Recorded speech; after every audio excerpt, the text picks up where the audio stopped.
बिस्मिल्लाहिर्रहमानिर्रहीम। अस्सलामुअलैकुम।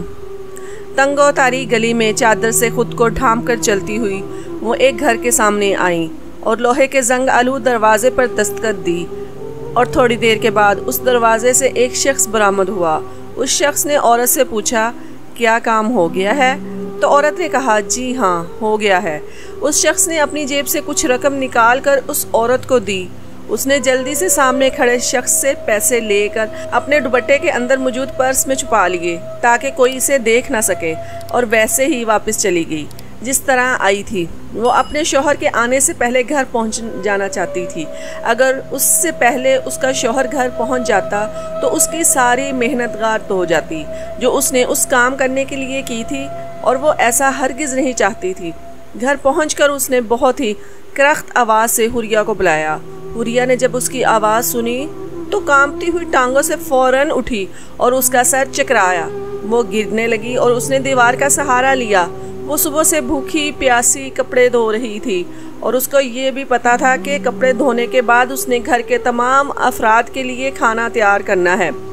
उसको इल्म था कि अगर वो किसी काम से इनकार कर देती तो उसके साथ वही जुल्म होता जो काफ़ी अरसे से उसके साथ होता चला आ रहा है, और उसके जिस्म में इतनी जान ना थी कि वो अब उस जुल्म को और बर्दाश्त कर सकती।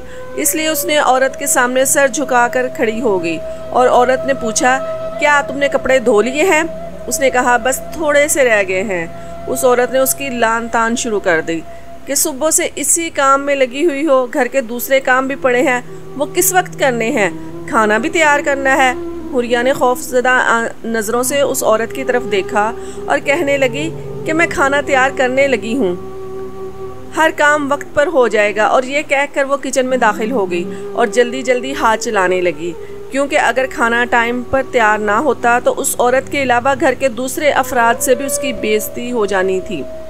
काम करते हुए उसकी आंखों में आंसू आ रहे थे और सोचने लगी कि किसी को उसकी फ़िक्र नहीं, कोई उसको पूछने वाला नहीं। तुमने सुबह से कुछ खाया है कि नहीं? उसने गहरा सांस लेकर एक ठंडा पानी का गिलास लिया और ख़ुद को काम के लिए तैयार करने लगी, और अगले 1 घंटे तक वो खाना तैयार कर चुकी थी। खाना तैयार करने के बाद उसने पूरे घर की सफाई की और तब तक उसके बाप के घर आने का वक्त हो चुका था। थोड़ी देर के बाद दरवाजे पर दस्तखत हुई तो वह दरवाज़ा खोलने के लिए गई और उसका बाप घर के अंदर दाखिल हुआ। हुरिया ने उन्हें सलाम किया। इसके बाद भी उसके बाप ने सलाम का कोई जवाब न दिया और ना ही उसकी तरफ देखना गवारा किया। बाप का ये रवैया उसका दिल चीर देता था। हुरिया अपने माँ बाप की इकलौती बेटी थी। उसके बाप ने हुरिया की माँ से अपनी पसंद की शादी की थी, लेकिन जब हुरिया पैदा हुई तो उसकी माँ फौत हो गई और हुरिया का बाप ये इल्ज़ाम अपनी बेटी को देता कि उसकी वजह से उसकी बीवी इस दुनिया को छोड़कर चली गई और हुरिया को इसकी दादी संभालने लगी। वो अपने बेटे को बार बार कहती कि वो एक दफ़ा अपनी बेटी को देख ले, लेकिन इसके बाप ने उसे देखना तक गवारा ना किया, और प्यार तो फिर दूर की बात थी। घर वालों के काफ़ी इसरार पर उसके बाप ने दूसरी शादी कर ली, क्योंकि अभी उनकी पूरी ज़िंदगी पड़ी है और वो अकेले ज़िंदगी कैसे गुजार सकते हैं। उनकी दूसरी बीवी बहुत ही मगरूर औरत थी। उनकी बीवी ने कभी भी हुरिया की तरफ तवज्जो ना दी और ना ही कभी उसे प्यार से बुलाया। कुछ अरसे बाद उसकी सौतेली माँ ने एक बेटे को जन्म दिया और उसका बाप खुशी से झूम उठा। वो अपनी बीवी और बेटे का अच्छे तरीके से ख्याल रखने लगा। उसके वजूद को बिल्कुल फरामोश कर गया कि कोई उसकी सगी बेटी भी उसके घर में मौजूद है। हुरिया की दादी ने हुरिया की देखभाल की, उसे स्कूल में दाखिल करवाया। हुरिया को माँ की कमी के साथ बाप की कमी भी महसूस होती, और जैसे जैसे वो बड़ी होती जा रही थी उसे रवैयों की समझ आना शुरू हो गई। हुरिया की दादी को अक्सर पछतावा होता कि उसने अपने बेटे को दूसरी शादी पर मजबूर क्यों किया। उन्होंने सोचा था कि बेटी को माँ का प्यार मिल जाएगा, लेकिन सब कुछ इस सच के बरक्स हो गया। जब तक कि हुरिया की दादी जिंदा रही, हुरिया की ज़िंदगी आसान रही, लेकिन हुरिया की दादी की वफ़ात के बाद उसके लिए इसकी ज़िंदगी मुश्किल हो गई। उसकी सौतेली माँ ने जो सबसे पहला काम किया, उसे स्कूल से उठाया। अभी हुरिया के मैट्रिक के इम्तिहान होने थे। हुरिया की मिन्नतों समाजत के बाद उसे मैट्रिक के इम्तिहान देने की इजाज़त मिली, लेकिन इसके बाद उसे आगे तालीम हासिल करने की इजाज़त न मिली। हुरिया ने खामोशी के साथ इस फैसले को कबूल कर लिया, क्योंकि उसके पास इसके अलावा कोई चारा न था। उसके सौतेले भाई और एक बहन थी, लेकिन उनका रवैया भी हुरिया के साथ अच्छा ना था। वो भी उसे किसी मुलाजमा की तरह बुलाते और उससे अपना काम करवाते। उसकी सौतेली माँ ने घर के सारे काम उसके ज़िम्मे लगा दिए, कपड़े धोना, घर की सफाई करना और घर के तीनों वक्त का खाना तैयार करना। और अगर किसी वजह से उस काम में देर हो जाती तो उसकी सौतेली माँ हाथ उठाने से भी गुरेज न करती और उसे इतना मारती कि उसके जिस्म पर नील पड़ जाते। लेकिन उसकी फरियाद सुनने वाला कोई नहीं जो उस पर हुए जुल्म को रोक सके। उसकी सौतेली माँ का एक भतीजा था और वो जब इधर आता तो हवस भरी नज़रों से हुरिया की तरफ देखता और आते जाते घटिया जुमले कहता। हुरिया ने इसकी शिकायत अपनी सौतेली माँ से की, लेकिन उसने उल्टा हुरिया को ये कहकर, तुम खुद ऐसी लड़की हो जो मर्दों पर डोरे डालती हो। हुरिया ने जब ये इल्ज़ाम सुना तो उसके पैरों तले ज़मीन निकल गई कि यही इल्ज़ाम लगाना बाकी रह गया था। उसकी माँ ने उसके बाप से कहा कि तुम्हारी बेटी ने मेरे नेक और शरीफ भतीजे पे इल्ज़ाम लगाया है कि वो उसे पर गंदी नज़र रखता है।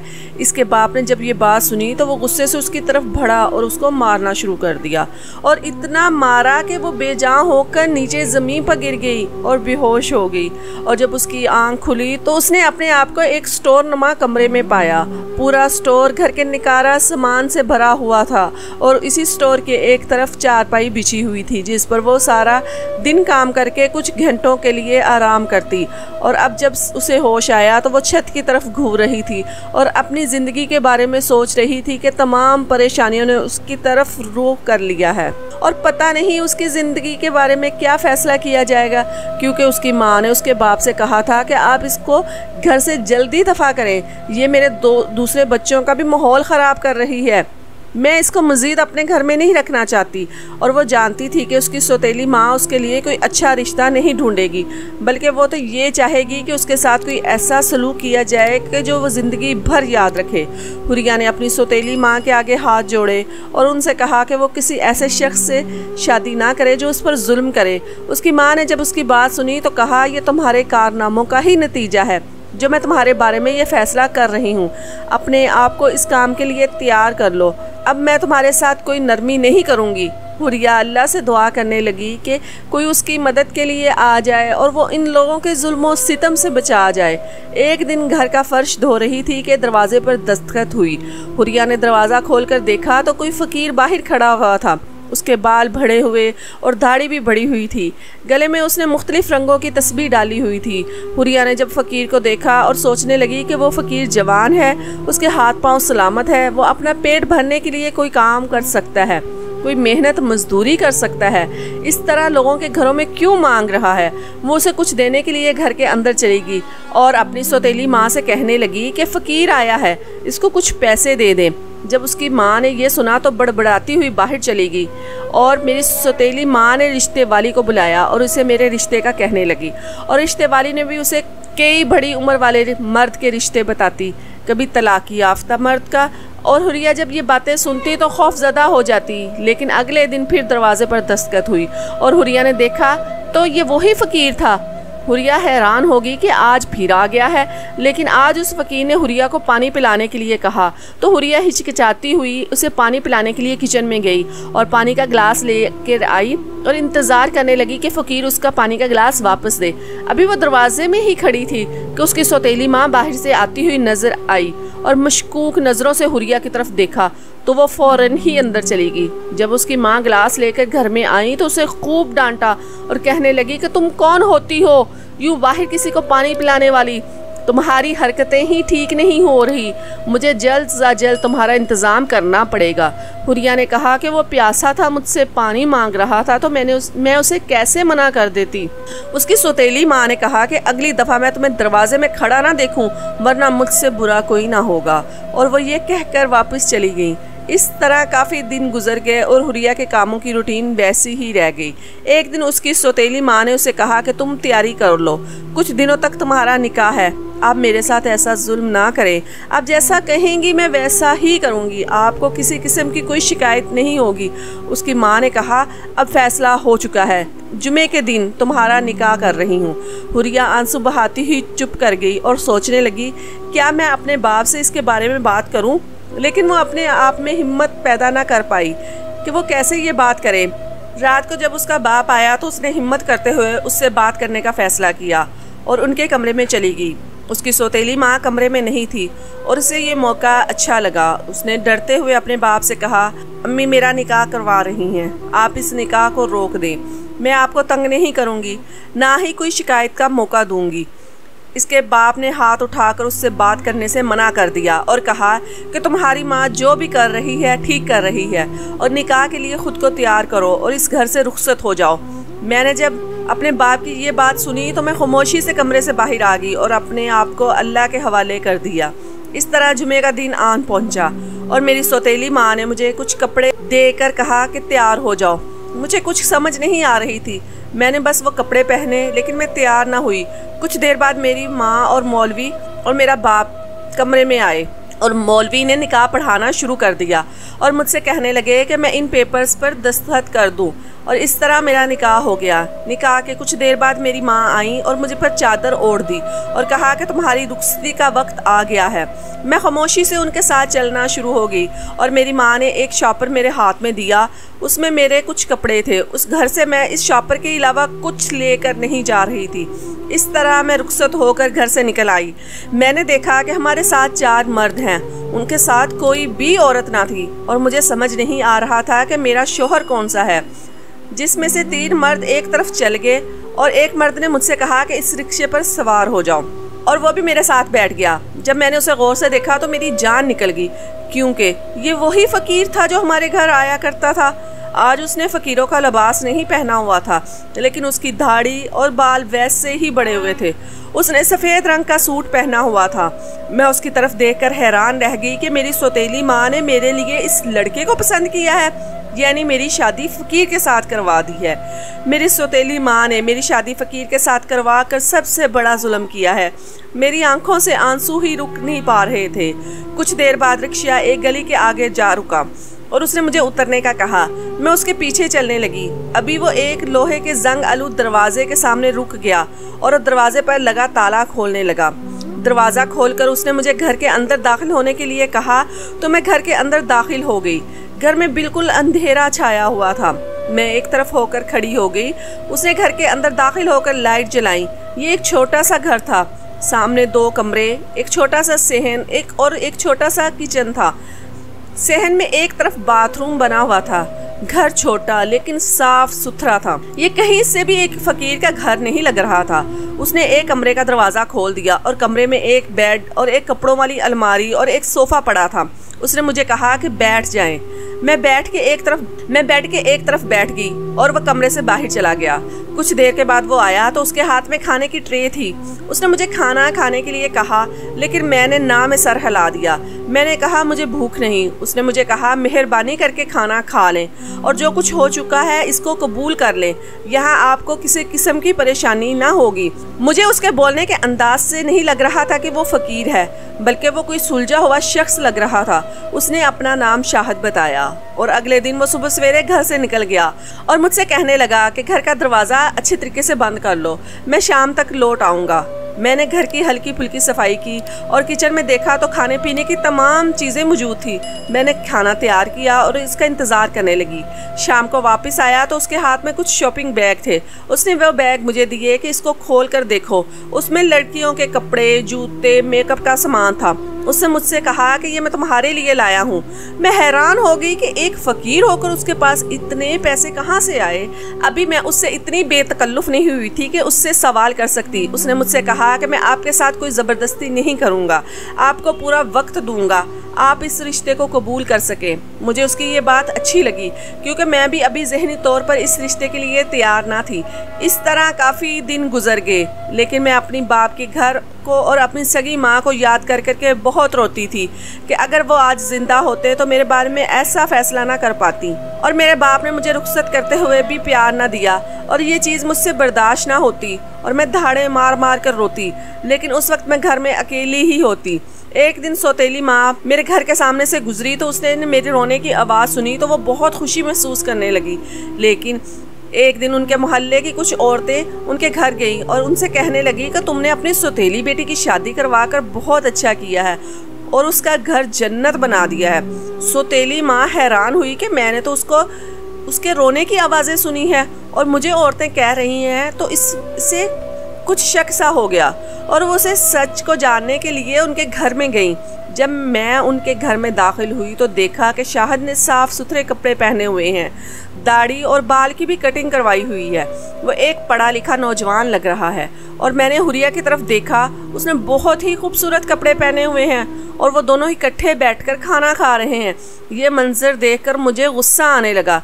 मैंने उसे खुश देखने के लिए इस फकीर से उसकी शादी ना की थी। मैं तो उसे हमेशा दुखी ही देखना चाहती थी। घर के बाहर का दरवाज़ा खस्ता और जंग आलूद था, लेकिन अंदर से घर साफ सुथरा था। उन्होंने क्या सोचा था और क्या हो गया? जब उन्होंने मेरी तरफ देखा तो उठ गई और शाहिद मेरी तरफ आया और कहने लगा कि आप बैठ जाए। मैंने इससे कहा कि तुमने मुझे धोखा दिया है, ये तुमने क्या हालत बनाई हुई है? शाहिद ने कहा कि ये अच्छी बात है कि मैंने अपनी हालत दुरुस्त कर ली और अपनी असल हालत में वापस आ गया हूँ।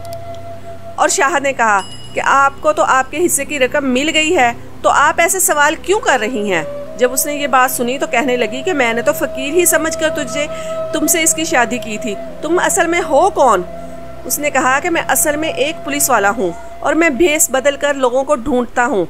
तो उस दिन भी मैं मुजरिम को ढूंढता हुआ आपकी गली में आया। आपके घर में मैंने कुछ रोने की आवाज़ें सुनी तो दरवाजे के अंदर झांका तो एक आदमी लड़की को बुरी तरीके से मार रहा था। मुझे देखकर दुख हुआ और मैंने उस दिन फैसला कर लिया था कि इस लड़की को इस घर से आज़ाद करवा दूंगा। इसलिए फ़कीर के रूप में मैं आपके घर आता रहा और मैंने तब हुरिया को देखा और मैं उससे बहुत मुतासिर हुआ और हुरिया मुझे पहली ही नज़र में बहुत अच्छी लगी। इसलिए मैंने आपसे उसके लिए रिश्ता मांगा, लेकिन आपने कहा कि आपको उसके लिए अच्छी खासी रकम चाहिए, तो फिर मैं वो रिश्ता दूंगी।